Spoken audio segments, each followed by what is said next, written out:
Playing with Piers and Allen. I'm bugging. Playing with Piers and Allen. You know I'm paying attention. You know, he won an MVP in 2003 with the Minnesota Timberwolves, 15-time All-Star. Last time he made the All-Star was 2013, which is 3 years ago. And he retiring this year, so he eligible for Hall of Fame in 5 years. Also eligible in 5 years for Hall of Fame is Kobe Bryant and Tim Duncan. So they're saying that this is probably the best Hall of Fame class ever. Yes. Can you compare? What Jordan and Stockton? Right. You got arguably one of the best, power forward centers ever. Right. You got arguably one of the best two guards ever. Correct. And who else? Ray Allen's up? No, and Tim Duncan. Kobe. Tim Duncan, the best power forward ever. Come on, who can compete? Like a Hall of Fame class. If you're gonna have a 3-on-3 in a prime, who can compete? They all got size. They all do everything. They all do everything. It's crazy because between the three of them, 48 All-Star appearances. Damn. 4 MVPs. Kobe has 1 MVP. Garnett has 1. Duncan has 2. 11 championships. Damn. 5 for Kobe, 5 for Duncan, 1 for KG. I mean, I can't argue with you, family. And then you got to realize, they all came, like you said, they all available the same year, so they all came during around the same time. They all came back to back. Exactly. So they competing. How many would they have if they didn't have to compete against each other? Exactly. You understand what I'm saying? Like they had to compete against each other. Kobe took 1 from Garnett. Yeah, Garnett took 1 from Kobe in them. That's true. And Duncan took a couple from LeBron, and you know what I mean? He took a couple from LeBron. He took a couple. But it's crazy. They were all drafted when you're at the Knicks. Yeah. You know that, right?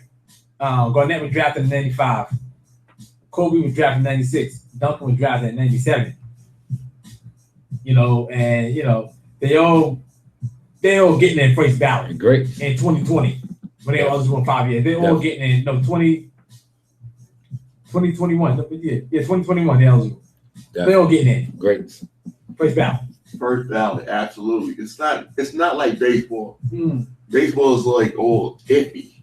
You know what I'm saying? Like, I don't like you. Right. A lot of politics in baseball. Yeah, but basketball, undeniable. Let me ask you this. What would y'all miss? Football is really, really iffy. Yeah. But they first ballot, all 3 of them. What would y'all miss most about KG? Intensity. Miss Same the thing. jokes. The trash talk. He's probably one of the best trash talkers in NBA history. You know what he said to Duncan one time? What he said to Duncan? Playoffs. Timberwolves against the Spurs. I forget what year it was. Early 2000s. This one he was still with Minnesota. They was playing on Mother's Day. He told Duncan, he said, Happy Mother's Day. Yeah, that's grimy. Duncan's mother passed away. Yeah, that's grimy, man. So KG. He's a grimy. Yo, yeah, he getting your head. What about what he said to Melo? Yeah, the Cheerios. Cheerios. What about Villanueva? What's my man name? The one with he said he's like a cancer patient. He grimy. KG's a foul too. He grimy. He got Joakim Noah. Him and Noah don't get along. Yeah, get along. Him and Dwight Howard. A lot of people get along with KG. But you know what? I also heard? Everybody hates KG until they on his team. Exactly. Yeah, you're right. When That's he's on his team, greatness. it's like he's like, I understand now. But like when you're not on his team, Exactly. he gonna go for the juggler. He go for the juggler. He holds dudes accountable. Yeah, he do. He holds you accountable. I like KG. KG definitely gonna be missing the NBA. Our era's over, man. Yeah. Who's left from our era? From the 90s? Who's left? Nobody. Kobe's gone. Vince is Vincent's gone. Yeah. But he said he wouldn't mind bringing them in to play this last season out and then to get an extended role in the front office. KG, I think he's a rider from the sunset. Yeah, he needs to just give it up. Just give it up, right? Probably getting to, teaching people how to play, teaching them their moves, things like that. But you can't teach what he has. No, you can't. You can't teach that intensity. You're born with that, man. That heart, that passion. Exactly. Passion, heart, you're born with it. That anger. That anger. Exactly. That chip on your shoulder. You got to play with a chip on your shoulder sometimes. You have to. And it's a funny story. Me, I always come with the crazy stories. Me and Ace, we go back a long time, man. A long time. Like since birth. Exactly. His brother was born. I was born in May. His brother was born in November. So I was on the earth a few months before he was. You know what I mean? But we grew up like brothers. You understand what I'm saying? Like we lived in the same house most of the time and everything. Right. So we all fell in love with video games around the same time. You understand what I'm saying? So we like to play video games. We played the basketball games. We was big NBA Live fans at first. Yeah, that was big on PlayStation. But it's funny too because we lived through that. We lived Jordan versus Bird, Bulls versus Blazers. We've been through all of those eras. Showdown, yeah. Tecmo. What was that other one? Where people just shooting mad threes. Forgot which game that was. Man. Arch Rivals and shit like that. Yeah. Arch Rivals. Oh God, we pulled the person's pants down. Yeah, we went through all of that, man. Jams, we went through all of that, man. So it was another time. This was fairly recent. NBA Live had just got back on the market. Okay. You know what I mean? Because they had stopped making video games for a minute. Right. Yeah. So I had a girlfriend. Who actually turned out to be my wife, and she went to Target to buy me the game. So whenever I get the game, I always call Ace. Ace, the first person I call, like, I'm getting it. Come through. We got to get these series going. We usually play like 7-game series. And we never was the type to play with the best teams. Right. You understand? We used to play with scrubby teams, just to make our game better. I used to play with the Bucks. What scrubby team you used to play with? Yeah, we used to play with anybody. Yeah, we play with anybody. Like, I mean, when you came to my crib, you never played with the Bucks. Nah, y'all was bugging. Y'all was picking nice teams. Yeah, so I had to pick my good team with y'all. Somebody but it wasn't nobody like extra special. The Lakers is always good, man. Exactly. Not now. We used to be, then all of a sudden you pull away and it's like, But that was my scrubby team, the Bucks. I used to rock with the Bucks, man. I used to pick, it was a garbage team though. We used to play with garbage teams. Yeah, garbage. Garbage at the Bucks. So my wife, she had bought the game or whatever. But so we fiending. We at the house waiting for the game to come through. She, I'm waiting for her to get off. I think it was a Friday. I used to work overnight, so I used to have Fridays off because I get off at 8:00 in the morning. So I got the whole rest of the weekend until Sunday. Just chill, you know what I mean? So Ace came to the crib. We waiting for my wife to get off of work, and it was during October. Around, they come out around the same time. So it started getting dark late, early. So we fiending. We waiting for the game. You know what I mean? She come to the crib. Tell me why she got the game with D Wade on it. She goes to the wrong one. She came back with the D Wade on it. With the wrong game. So Ace looked at it. He was like, "Yo, KG on the KG supposed to be on the corner.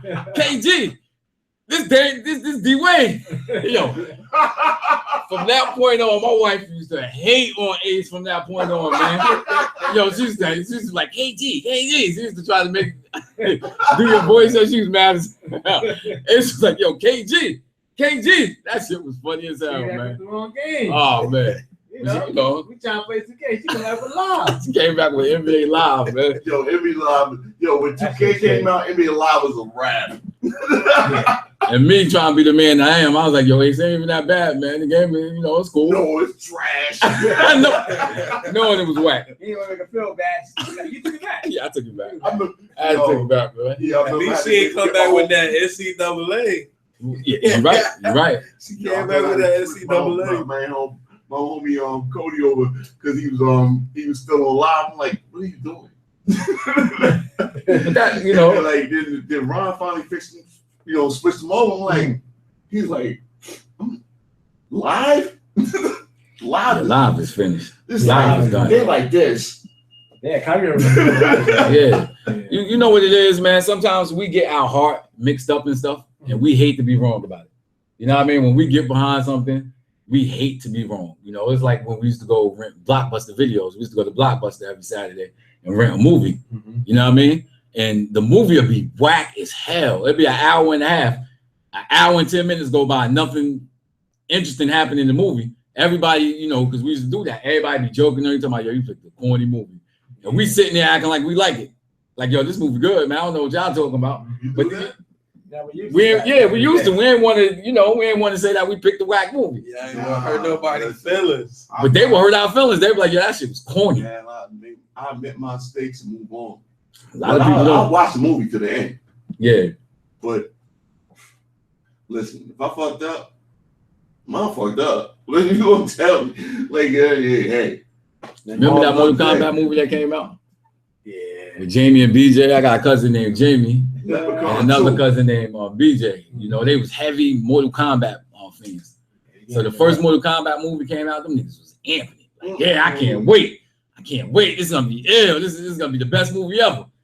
Man, it went to the movie theater. It was horrible, yo. And niggas like they was about to cry. That was that 95 joint, right? Yeah, the first one. Yeah, first one. Yeah, that's it. I paid for that shit. Oh man. I paid money for that shit, man. Yeah, Street Fighter's corny too. I even watched the bootleg. I paid for that shit, man. I'm disgusted. Back then, bootleg. They was real bootleg back then. Well, hell yeah. Fucking cassette tape, not even CD. So I mean, you know, Garnett, he showed us, man, you know, because they try to say that you can't go straight to the league now. You know, they put that rule where you have to be into, you know, go, that's just you know. The NCAA paid the NBA some money. You know what it is. Exactly. Mm-hmm. So let me ask you, man, if you had the chance to go pro straight from high school, would you do it? Yep. You? Nah. You'll go to college first? Yeah, I go to college. I need that experience. Like, how you? What experience?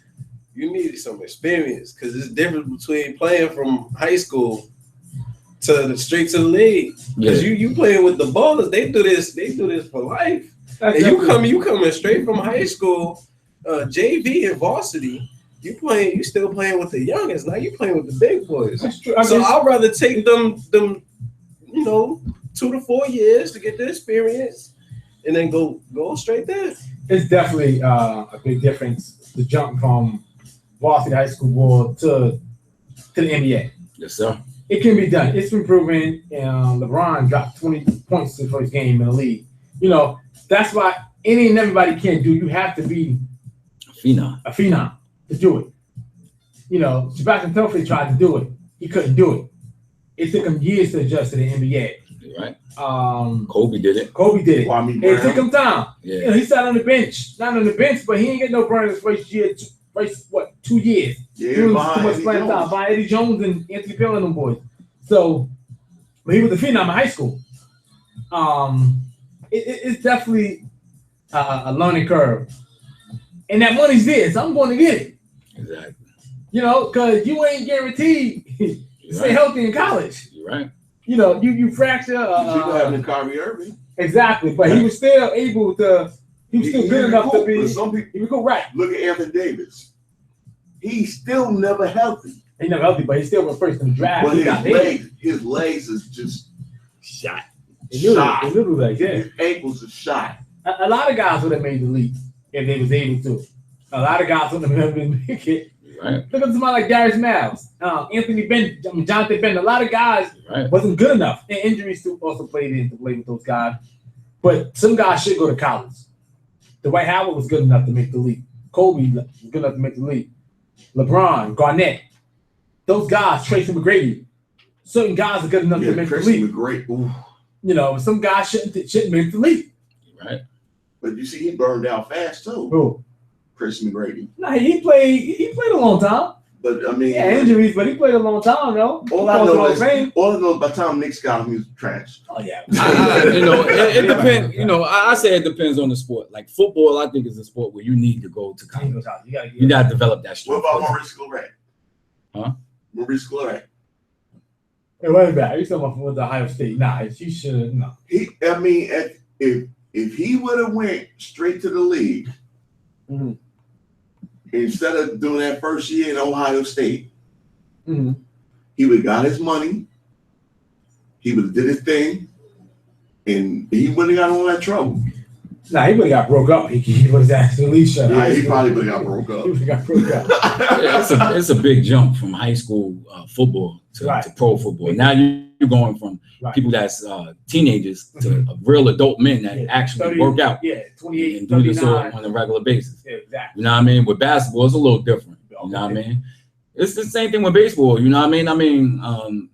Baseball players get drafted straight out of high school. Okay. You know, they still spend a lot of time in the minors. Yeah. You know what I mean? Because they don't really learn the game right at high school. No, they don't want to, because baseball has a good union, and they know once they sign them to some big money, they're gonna get their money. Mm-hmm. So they don't want to pay them. So it's like, make sure I'm gonna get my money's worth. That's why they go. That's why they do that. Yeah. I don't think it's not so much that they're not talented enough. Well, baseball is a big, huge learning gap. It's a big learning curve in baseball. You know what I mean? I don't think any fastball is a big difference. But a lot of times these high school kids don't really know pitches. You know what I mean? They can't really get it across the plate like that. You know what I mean? If you're just throwing 100 with no movement on it, or you know what I mean, no placement, you ain't gonna know it. Exactly. Like you could literally blink an eye and miss 100 pitch. Exactly. And it's funny, I was looking at this 40 for 40. You know, Fernando Valenzuela. What's my man's name from the Dodgers? Fernando Valenzuela. Yeah. Yo, that dude was a beast, son. You heard of him before? Yeah, you heard of him before, right? The lefty. Yeah, the lefty, fat, he's chubby. Yeah. Only person I know in the Dodgers is Yasiel P. This is before him. You know, I don't follow baseball like that. But this is an ill story, man, because you know the Dodgers, they have a connection with Mexico. You understand what I'm saying? Right there, like it's right on the border. So there was a large Mexican community out there in Los Angeles where they built the stadium, and there was a bunch of Mexicans living on that land. Wow. What they did was they kicked those people off to build Dodger Stadium. And this is when the Dodgers first moved from Brooklyn to Los Angeles. Right. You understand what I'm saying? 60s. Exactly. So a lot of Mexicans wasn't even following baseball because they was like, yo, this stadium is cursed because they kicked us off. You know what I mean? And they building the stadium for just businessmen. So they said it's cursed? Yeah. So basically what happened was they needed somebody, a big person of Mexican descent to come to Los Angeles to get all of the Mexican fans to follow them.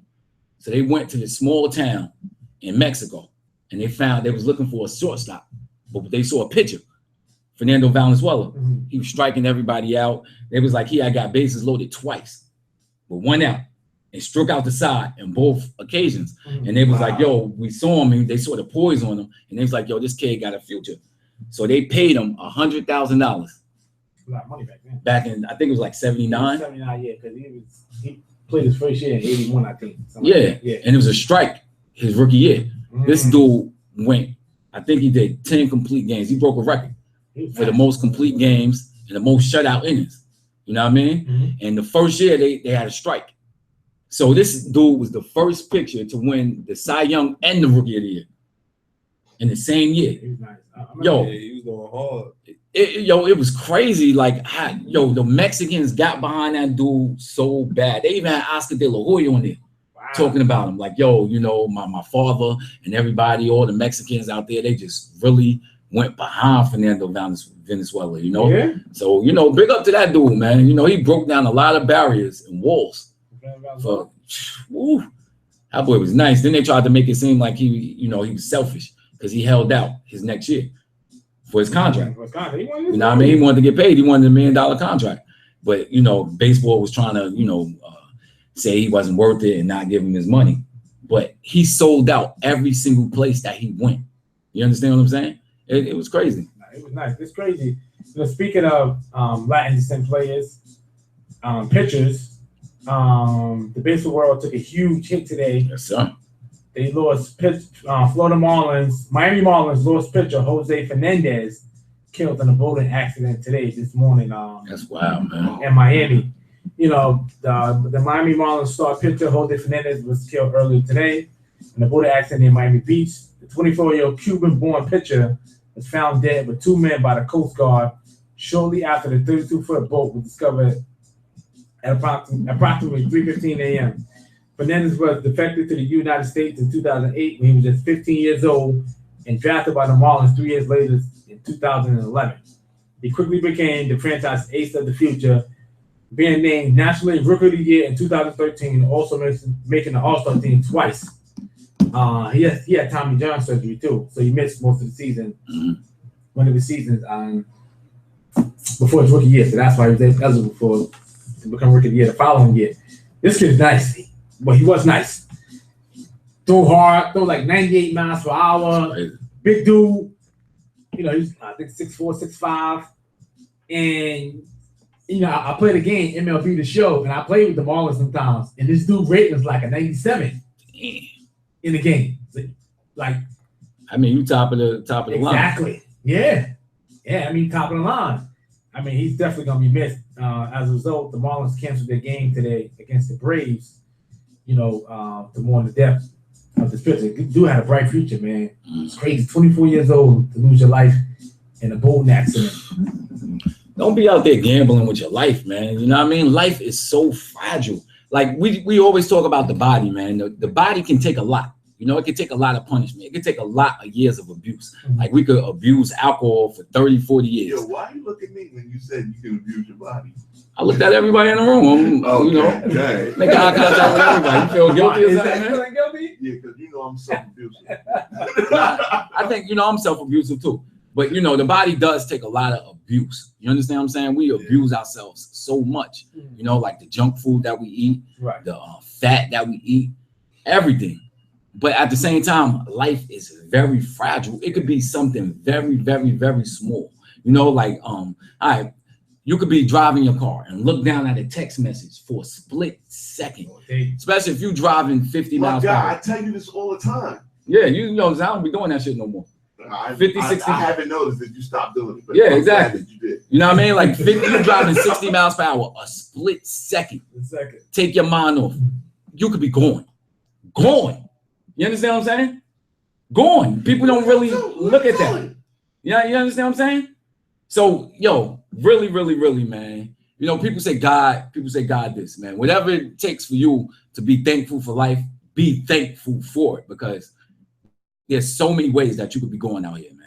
That's like the statement you made a minute ago when people was like, "Oh, God, take the wheel." God can't drive. Exactly. God don't got no license. Yo, he said that last week. You was watching. Yes, I was. Hey, man. That's real talk. Yo, for real though, like, yeah. I mean, 2 months in a coma. What you was dreaming about? Honestly? Yeah, 100. And you better not say Val. Hell nah. I won lotto. Yep. I had we already talked about this, man. Yeah, listen. Weeks ago, right? Yeah. Yeah, but the point is, it split second. I still don't know what happened before I went down. And it's crazy. Like, all I know is I went to play my number. 2 months later, I woke up in the hospital.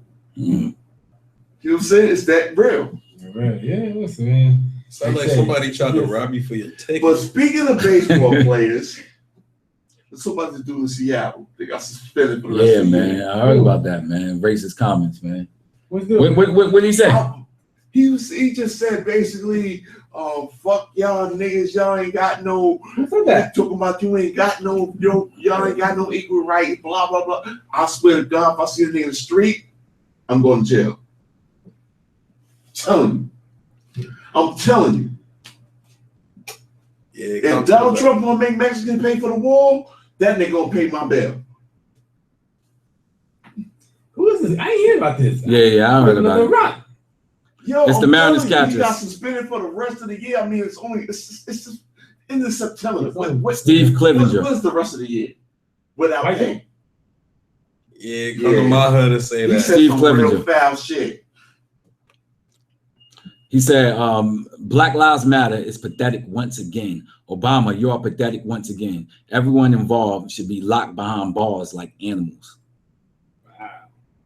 if I see that motherfucker in the street and I said motherfucker on the radio, I will beat your ass. Listen, early. man, I say this, man.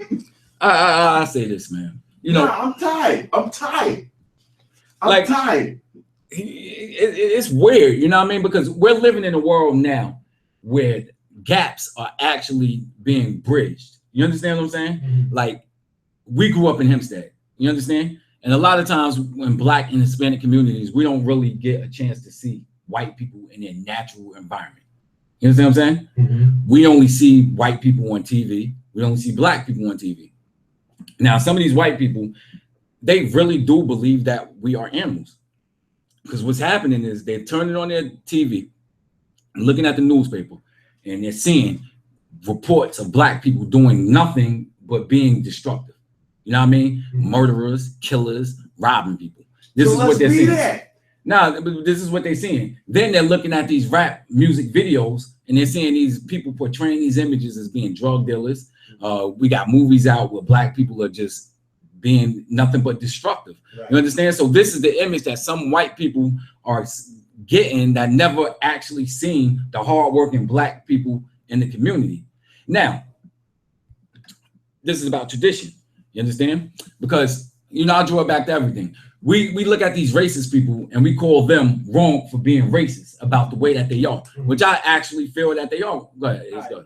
We're going to come back to this on the next segment. We're going to get into the whole police brutality and break this down. So hold that thought be. Mm-hmm. We're going to play a track. Then we're going to get into this because we're going into a whole other lane. But we're going to come back. We're going to come right back to that because Be Live is on something. I see where it's going. It's going to get real heated and hectic. My man knows shit. So we definitely going to get into that. Y'all don't want to miss this next segment that's coming up. KG, you put the time in, 21 years. You see it. Got the BK jersey on. So respect. KG. You know what I mean? Yo, KG. Anything's possible, baby. Respect you. Ball fight. Bob, you know about that. The Jose. That shit was funny. The Charles know about that. Rest in peace to Jose Fernandez, the Miami Marlins pitcher. Oh, wait up. Before we even go, we got to talk about Shorty Low. Yeah, we're going to come out. Yeah. All right, we do that when we come back. Come out, you know, in the hip-hop segment. In the Loop Radio, streaming live on In the Loop Radio 2000 on Facebook. If you want to see us, I mean, we here. We come out, play a track. We're going to come back with that talk. Be live. Let's get it.